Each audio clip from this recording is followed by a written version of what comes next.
நடிகர் அஜித் அரசியலுக்கு வருவது குறித்த அறிகுறியே இல்லாத நிலையில் அவர் அரசியலுக்கு வந்தால் நாங்கள் அவரை வரவேற்போம் என்று முன்னாள் அமைச்சர் ஜெயக்குமார் சென்னையில் பேட்டி ஒன்றில் தெரிவித்திருப்பது பரபரப்பை ஏற்படுத்தியுள்ளது.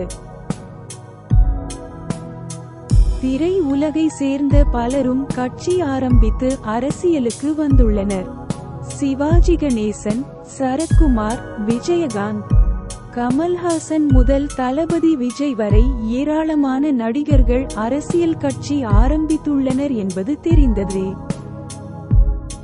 தற்போது தளபதி விஜய் தமிழக வெற்றிக் கழகம் என்ற அரசியல் கட்சியை தொடங்கி வரும் 2026ஆம் ஆண்டு நடைபெறும் சட்டமன்ற தேர்தலில் போட்டியிட போவதும் நாம் அறிந்ததே.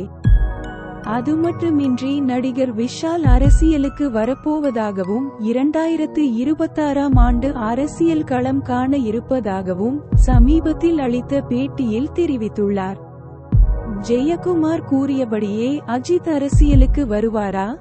வந்தாலும் அதிமுகவை ஆதரிப்பாரா என்பதை எல்லாம் பொறுத்திருந்துதான் பார்க்க வேண்டும்.